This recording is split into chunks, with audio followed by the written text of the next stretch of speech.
Portia Maye, also known as the Houndmaster. Portia's father helped found a settlement of sailors and merchants in the Caribbean islands and called the town Fortune, creating a vast trading network which exposed Portia to cultures and knowledge from around the world. Her father would read her different stories, Arabian Nights, Shakespeare, Greek mythology, along with many other stories. Her father also taught her in sailing and celestial navigation, filling her heart with the thrill of adventure and always wanted to travel with her father. She accompanied him on a trip to Italy where he traded sugar and silver for rare skills and spices.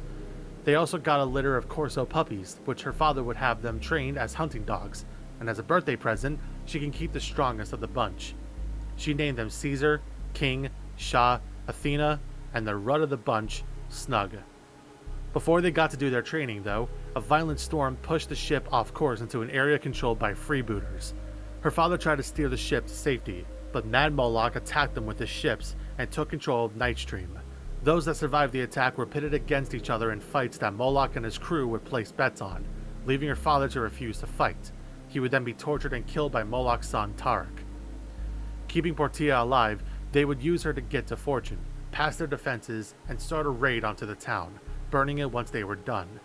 She used her skills in celestial navigation to lead them off course to an area many believed to be cursed, known as the Dragon's Tooth. As they approached, dark clouds started to accumulate above and a cold black fog surrounded them. Rain and wind fell upon the ship and mountains that spiked through the waters. Moloch and his ship turned away, leaving the Nightstream to go through the thick fog and lightning by themselves, but Portia wouldn't surrender. The ship later capsized from the storm and rough waves, with the last thing she saw being a tentacle crashing down on the ship. Portia woke up to see her dog Snug staring down at her, licking her face, barking, and sniffing the ground, leading her to cluster coconuts and purple seaweed. This helped her eat while listening to creatures she's never heard of before, realizing they were marooned on an island in the Dragon's Tooth. It was a strange world that she remembered being told from her father as a living nightmare, torturing the minds of those foolish enough to traverse. As she listened to the sounds, she suddenly saw Moloch everywhere. When that happened, she would close her eyes and shriek, only stopping when Snug tried to comfort her. Over the years, Portia and Snug would survive on the island with whatever washed ashore as they battled predators on the island. From ferocious animals to vicious humans, even abominations not from this world. With the help from Snug, they would be a daunting pair most survivors would stay away from. One day she saw the Nightstream ship drifting offshore in the cold black fog. As she entered the water, she was attacked by castaways, looking like Moloch in her mind, leaving only a few alive to be part of her crew. However, Snug was gone. They searched for days, but he was nowhere to be found. Over the decades, after reclaiming her ship, Portia would terrorize the Caribbean, searching for Moloch for revenge for getting her father and his crew killed. She would only attack freebooters, torturing them sadistically to satiate the hungry darkness within her, like a parasite demanding blood. When the darkness wasn't appeased, it would twist her mind until she saw Moloch's face on everyone's head, and would cause her to attack her own crew members, only stopping when the guard dogs barked and Moloch's face would dematerialize into wisps of black fog. This left the crew terrified, to the point they planned a mutiny even when they found Moloch, but they underestimated their captain. 5 of them would find themselves standing in a pool of blood from their other crew members, surrounded by Portia's guard dogs, waiting for the kill command.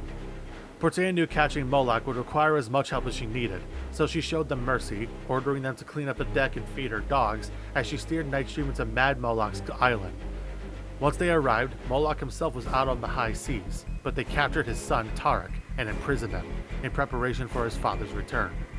When Moloch returned, he found the island deserted, except finding only a woman offering chests of gold and jewels, wanting to join his crew and prepare him a wonderful feast. Moloch accepted the treasure and followed her, not knowing it was actually Portia. As she served him an elaborate meal, he ate and drank it all. The meat was roasted crisp and black on the outside, while it was pink and juicy on the inside. He complimented and asked about the meal as Portia smiled. She stood proudly and showed Tarek's decapitated head, glazed and cooked. Moloch screamed in anger and panic as a black fog rose from the floor. Portia laughed at him and prepared to strike him, but something jerked him from behind, causing Portia to panic as well. She was about to scream in frustration, thinking it was another illusion from the dark talent in her mind.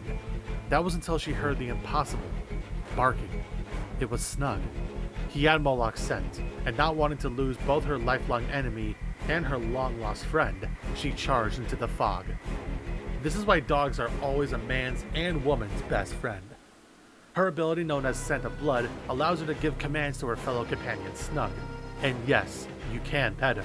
There's 2 commands she can give: Search and Chase. Search lets Snug go to a location and search out any survivors that are within his range. Any survivors that are caught within the area triggers Killer Instinct, lingering for 2 seconds after leaving its radius. Chase allows Snug to charge down a path and catch any survivors that are in the path. Capturing them is almost like when Deathslinger catches survivors with a spear gun.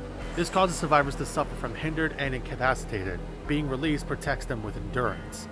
This also causes the exit gates to be blocked if Snug catches them.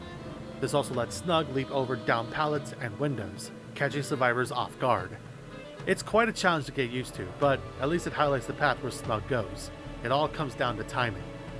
Portia's perks allows her to increase the range of your lunge attack after falling from a height, make survivors face a continuous stream of skill checks when they reach 75% healing progress, leaving them to be broken for 20 to 30 seconds if they fail, and turn 4 random hooks into scourge hooks. Hooking a survivor onto them makes you see an aura of the generator that has the most progression in yellow for 6 to 10 seconds.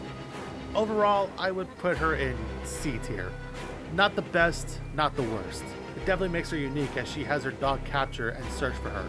But in my personal opinion, I have more fun using Tarhos when it comes to map control and chasing survivors. I do still like the fact we get to interact with Snug though. I always love having killer dogs at my side. Maybe we can get Cujo to be a skin for Snug.